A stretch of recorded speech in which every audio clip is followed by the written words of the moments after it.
Hello, Blazers. Welcome to episode 79 of UAB Green and Told. Original release date Monday, August 29th, 2022. Through this podcast, we are able to share stories from members of the UAB community. I'd like to encourage you to listen into previous episodes of the podcast at alumni.uab.edu/greenandtold on Spotify or the Apple Podcast app. While there, go ahead and leave a written review so more alumni can find us. I'm Greg Berry, a UAB alum and director in the Office of Alumni Affairs. As we slowly wind down the first quarter of the 21st century, you may be in the mindset that things happen fast, but that's not always the case, is it? Just ask today's guest, Dr. Keshia Elder. When she starts her new job on September 1st, Dr. Elder would become the first African-American female to lead a school of optometry in the U.S. As we'll discuss, it's a glass ceiling that needed to be broken for quite some time. It's not really unrealistic to think that this hasn't happened yet, but it's still mind-boggling to realize it hasn't happened yet. Plus, we'll learn how Dr. Elder set herself up for professional success, a path that led her to UAB 3 times. So for me, I think it's amazing. But I think what it means for me is that really, if I can do it, that anybody can do it. And she'll share what UAB has meant to her throughout her life. I love UAB. I'm a UAB graduate. UAB has poured so much into me and has allowed me the opportunity to grow so much professionally and personally.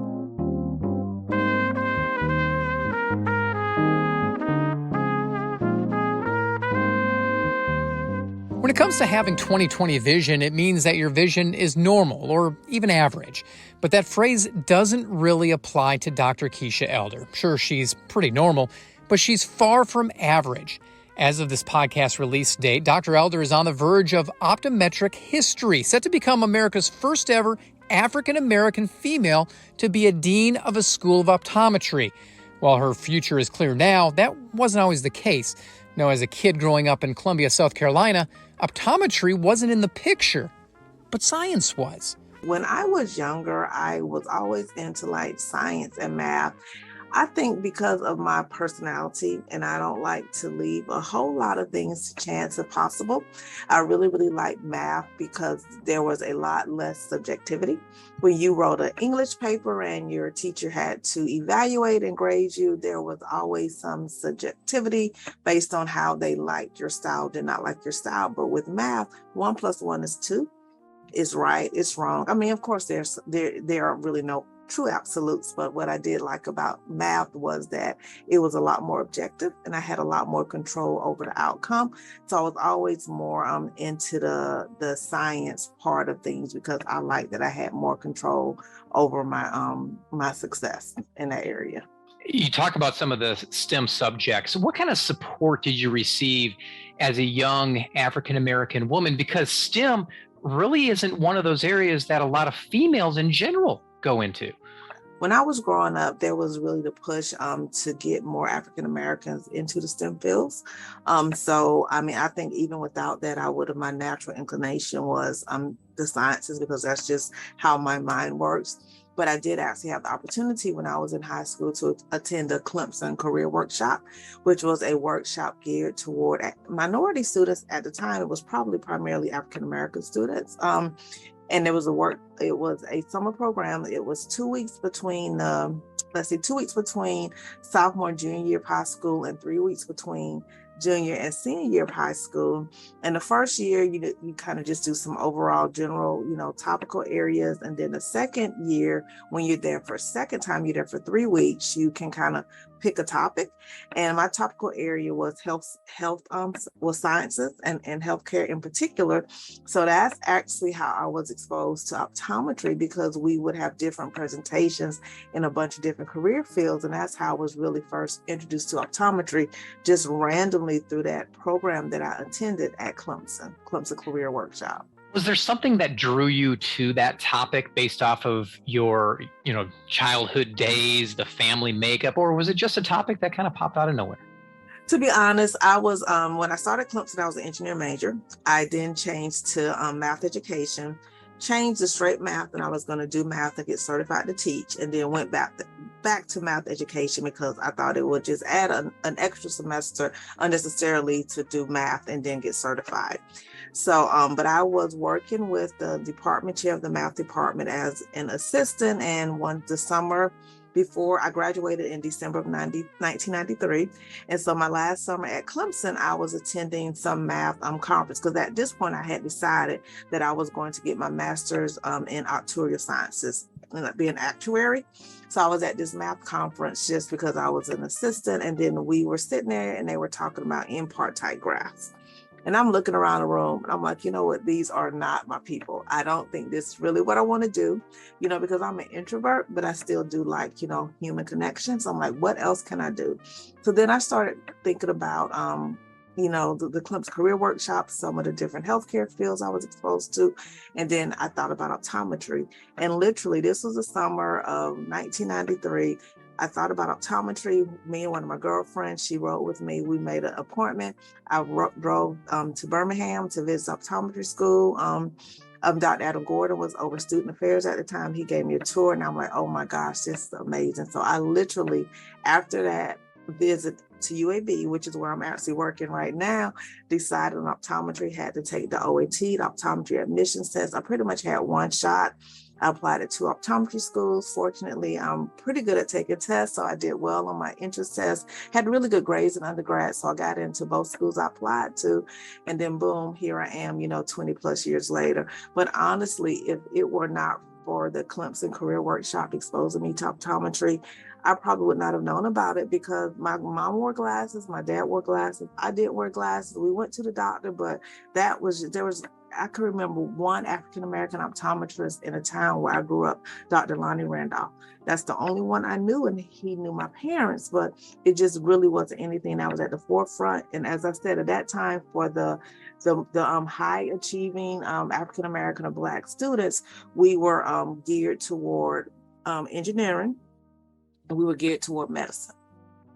I mean, not dentistry, really, not optometry, but just engineering and medicine. So optometry wasn't really anything that was ever front and center for me. So when you arrive at UAB in the School of Optometry, what were the demographics like? You mentioned that Dr. Randolph was one of the few African-American optometrists that you ran into. What were the classrooms like? So when I entered UAB, there were around 40 students per class. So in my class, entering with me, there were 2 Black students, me and my classmate, Relisha Nix. We ended up graduating with 4 Black students in my class. So when we started, there were just the 2 of us, so 2 out of around 40.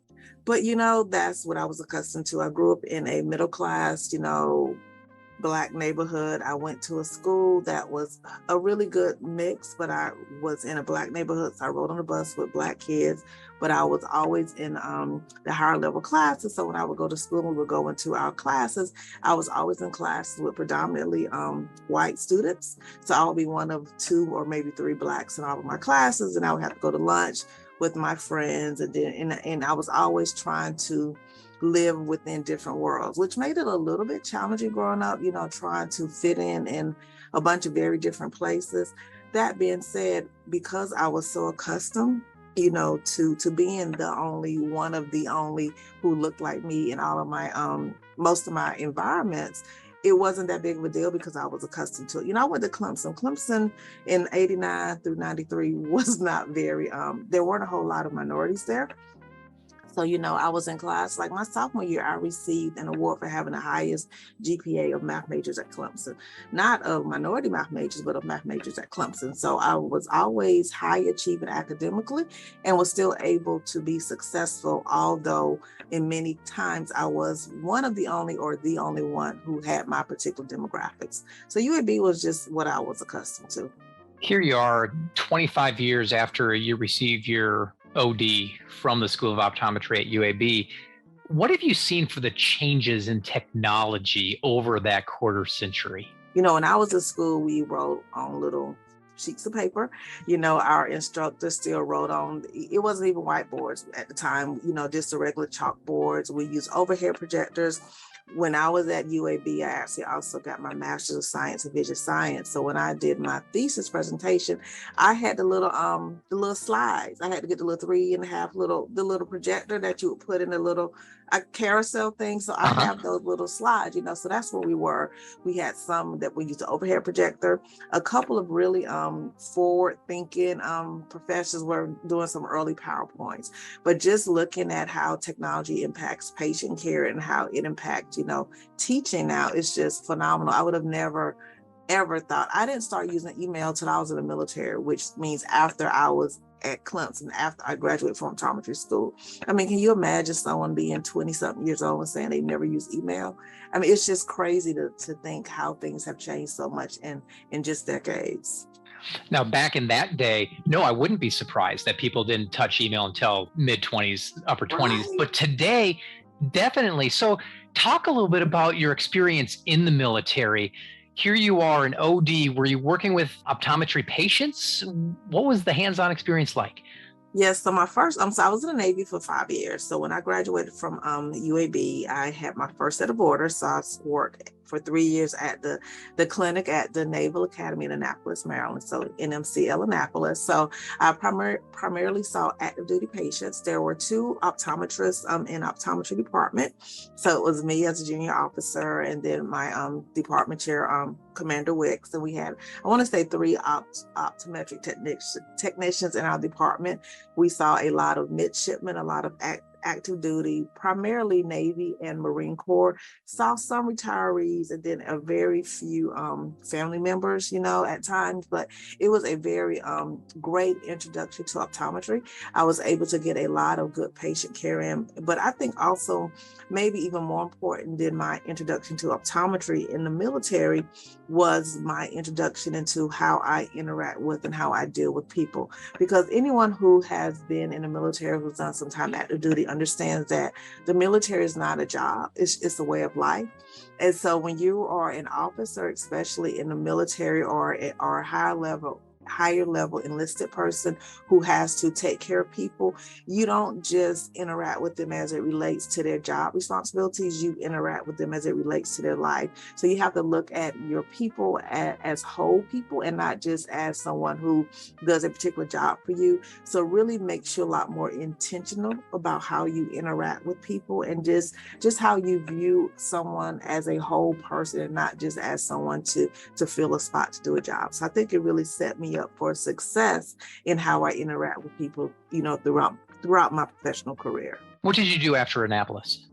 So I was at Annapolis for 3 years, and then I was at the Arlington Annex / Pentagon for 2 years, and then I finished out my time there because my husband was finishing up his PhD at UMBC. So I had finished my payback time.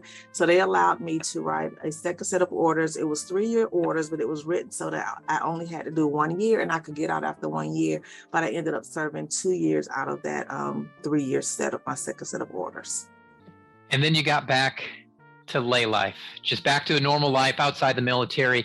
Is that when you started teaching again? So once we finished, my husband had a position at the University of South Carolina School of Public Health. So we moved back to Columbia, which is where I'm from. And I worked for a year in a commercial setting in Pearl Vision. Decided that was not the mode of practice that I really wanted to be in long term. So fortunately, I was able to secure a position at the University of South Carolina Department of Ophthalmology. And that's when I actually saw patients. I interacted with and supervised our ophthalmic technicians at the ophthalmology department.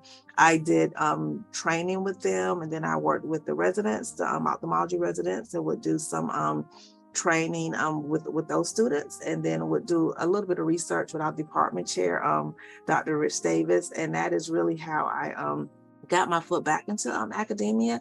And I think with me having a training in education, because I graduated from Clemson in December, I didn't start optometry school until that following August. So I actually taught high school at AC Flora High School, taught math from January to, I guess, May or June of 1994 prior to starting optometry school. I did that for 2 reasons. One, I needed a job, to work, but I also wanted to make sure that going to optometry school was the right thing for me because it was a really quick pivot.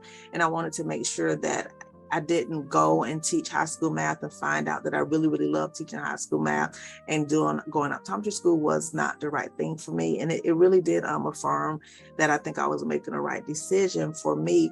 But I came full circle back to teaching, because even though I didn't necessarily want to teach math in high school math, I did want to teach. So once I got back in the ophthalmology department, got back into the academic setting, I started kind of missing optometry, and I'm like, I need to get back to my people, which is what took me to UAB the first time. So how many years did you work at the University of South Carolina before moving to Birmingham again? So 3 years, I was at ophthalmology department for 3 years, and then I came to Birmingham for the first time. Well, came back for the first time to be on faculty here in 2007. So I was here from 2007 to 2011. I was on faculty here at UAB. And then you made another move. Yes, my husband has his PhD in health policy, and he got a position at the St. Louis University School of Public Health. So we moved to St. Louis in 2011. Fortunately, I was able to secure a position at the UMSL College of Optometry. So I was on faculty at UMSL from 2011 until 2016. So that was, I knew some of the faculty members because of my interest in cornea and contact lenses. So I knew it was a great faculty, and I knew some of the people, but I really honestly had no idea, because I love UAB. I'm a UAB graduate. UAB has poured so much into me and has allowed me the opportunity to grow so much professionally and personally, that when I left to go to UMSL in 2011, I was glad to have the opportunity there, because I was able to stay with my optometry people. But I was devastated because I really, really loved UAB. I had no idea how much I would love and get close with and connect with the people at home. So it was just such a pleasant surprise to go somewhere else and then really fall in love with the faculty, the staff, the students, and just the culture, in the College of Optometry at UMSL. In 2016, you made your third trip to Birmingham. And was that because you just wanted to lay the foundation to build the career even more? Nope, that's once again following my husband. Men, right? Yes, men, exactly. He was the founding dean at the School of Public Health at Samford. So he had opportunity to come back to this area. So of course, we have 2 children. So I decided to go ahead and come on with them. So I was able to get a position back at UAB in 2016. And when I left UAB, I never thought I would come back. And when I'm here now, I never thought I would leave again. But that's to say, you never know where your career is going to take you. And you also always need to try to treat people well, because you never know when you're going back to where you left, and what if I hadn't been a good colleague, I hadn't been a good person, I hadn't done a good job? UAB may not have been receptive to welcoming me back, which fortunately they were and they did, but you just never know where life is going to take you. So you just really do have to make sure that you're treating people well. We've talked about Columbia, we've talked about St. Louis, we've talked about Birmingham, and here you are set to go back to the University of Missouri at St. Louis. Did you ever think that you'd be moving into the role of a dean of a school of optometry? Yes and no. Like, did I think in some place in the back of my mind that maybe at some point that was something I could do? Yes, kind of, but it was never really at the forefront of my mind. I'd had conversations with Dean Larry Davis, the current dean at UMSL, just kind of in passing a little bit when I was there before, about that this may be something for me to kind of think about at some point, which, and if I had stayed at UMSL then, it probably would have been something that was more in the forefront of my mind. But then with me coming back here to UAB and with the infrastructure of the University of Alabama at Birmingham, and with the great people that we have at UAB, I didn't see a pathway for me really to be a dean, so I was really, I'm happy with, I love what I do here at UAB as a director of externships and a director of diversity, equity, and inclusion. And I had decided that I was just going to make sure that I was able to maximize my current role and be as impactful and help as many people as I can in this role. That and also when we moved back to Birmingham in 2016, I promised my children, I'm like, we will not move you guys again before you graduate high school. But honestly, when I came back to UAB, this was going to be where I retired from. I mean, I'm tired of moving. I'm still tired of moving, but I was like, this is it for me. However, that being said, when I learned that Dean Davis was going to be stepping down to Zine at UMSL, and then looking at the timing, I'm like, I must try. Because if I didn't at least try, then I know that I would have regretted not at least giving myself the opportunity to try to achieve this goal. Here you are on the verge of becoming the first African-American woman to lead a school of optometry in the United States. Let that sink in. What does that mean for you? So for me, I think it's amazing. But I think what it means for me is that really, if I can do it, that anybody can do it. Because anyone who knows me, I am, not like slow or anything intellectually, but I'm definitely not like the genius in the room. I'm not the one who's like always coming up with the best and brightest ideas. Even I do have some here and there. But it's like I just work hard and I try, and I really try to make things better, than what they currently are, and I really want people to be successful, and I think I really, really, really try to help people to reach their goals and to make them successful. And I've always been a person who has surrounded myself with people who I think are, I would say, smarter than me and who I can grow from, so I don't ever really want to be like the best and brightest in the room, because you can't grow from that. You have to be around people who can challenge you. So I think this being a milestone that I have met means that anybody can do it if they treat people right and do what they're supposed to do, and I try to honestly try not to think about it so much, because I don't want to scare myself. I don't want to psych myself out. I just want to make sure that I do a great job.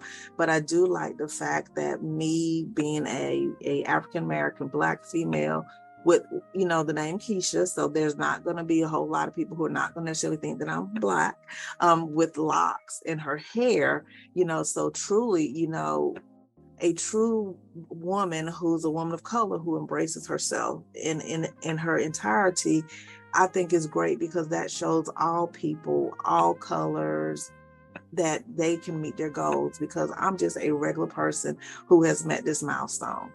And so that means anybody can do it if you try and you work hard. As somebody growing up in the southeast of the United States, did you ever think you'd break any glass ceiling? You know what? I really didn't, because we were just always taught, my parents were the type of parents who taught us, being Black, you got to work harder. You can't just do what the person beside you doing. You have to work harder and do better and be better to get the same opportunities. So I've always had that strong work ethic from that. And I understand that and I think part of why I like math too is I don't want to be at anyone's mercy. I don't want my success or failure to be based on whether or not somebody decided to give me that shot or to give me that chance. Even of course, many people have helped me along the way. That's not what I'm saying. But I've always really tried to not put myself at people's mercy per se. So I've always really worked hard. But no, I never, because this is 2022. I would have assumed that someone would have met this milestone before me. So no, I never really thought for real it would be me, because there are other people who are ahead of me who I thought it would have been them before me. You know what I mean? So no, I never really thought that I would. Glad you touched on that. I was going to ask you about that too. Just 2022, surprised that it took that long for an African-American woman to be still in a position like that. It's got to be humbling as an educator to fill that role at this point.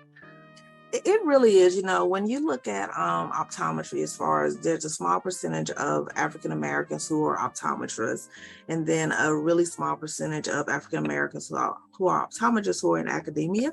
So, I mean, there are schools that don't really have Black faculty, so when you look at the true numbers, I mean, it's not really unrealistic to think that this hasn't happened yet, but it's still mind-boggling to realize it hasn't happened yet. At UAB, we have a lot of Black faculty. We have Dr. Gerald Simon, Dr. Janine Sims, there's Dr. Keisha Brown, there's Dr. Keshia Elder as far as primarily full-time faculty. And then we have other faculty like Dr. Vaughn and Dr. Cargis, who are like part of our adjunct and part-time faculty. So we have a lot at UAB, but that's not how it is at most schools. UMSL has, several, Black faculty. Southern College of Optometry has several Black faculty. Nova has some Black faculty, but all schools, do not even have Black faculty, members. So, you have to have the pool of people to develop and grow to even have the opportunity to become a dean. In your 3 trips, in your 3 stays at UAB, how did those set you up for success in obtaining the position of dean at the University of Missouri, St. Louis? So my first stop here, I was a student, so I had to learn, had to have a lot of grit because optometry school is hard, had to be able to be motivated enough to continue to move forward and to meet the challenges. So it gave me a great educational foundation and the ability to be a very good optometrist. Coming here to first time as faculty, I was a faculty who ended up being on the tenure track, and I left before I actually was promoted, I was promoted to associate professor, but left before I actually put in my request for tenure.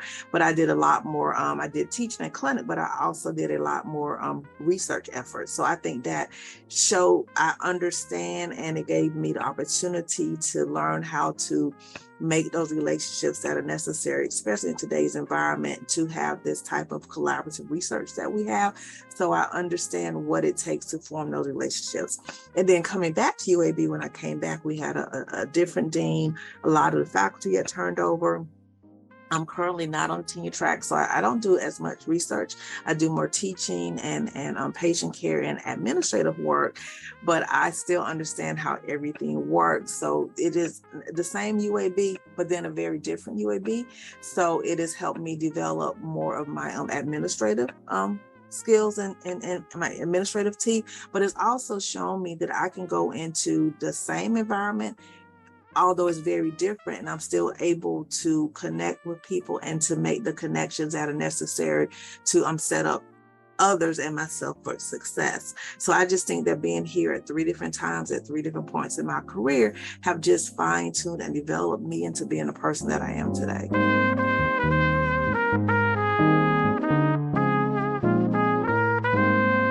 That's Dr. Keshia Elder, a 3-time alumna. Dr. Elder owns a Doctor of Optometry and Master of Science from the School of Optometry, as well as a Master of Science from the School of Education. On September 1st, she'll start a new phase of her career as Dean of the College of Optometry at the University of Missouri, St. Louis. As someone who has a deep passion for UAB and keeps returning here, Dr. Elder definitely has an idea of what it means to be a Blazer. I think to me, being a Blazer means that I understand that you can be in places that maybe everybody doesn't really understand or get, because everybody doesn't really know the value of UAB. But even if everybody else doesn't know the value of where you are, you have to be able to see that value for yourself, and you need to make the most of the environment that you're in. UAB is a wonderful jewel that if everybody in the world knew how great things were here at UAB, people would be like knocking down the doors to get here. So I think you have to make sure that you make the most of wherever you are, and that you look and see what opportunities are provided for you and take advantage of them. That's what being a Blazer is.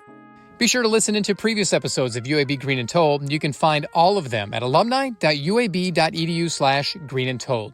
Know someone we should have on the podcast? Email greenandtold@uab.edu. Finally, be sure to follow us on Facebook, Instagram, and Twitter. Just search UAB Alumni. Thanks for listening, and until next time, go Blazers.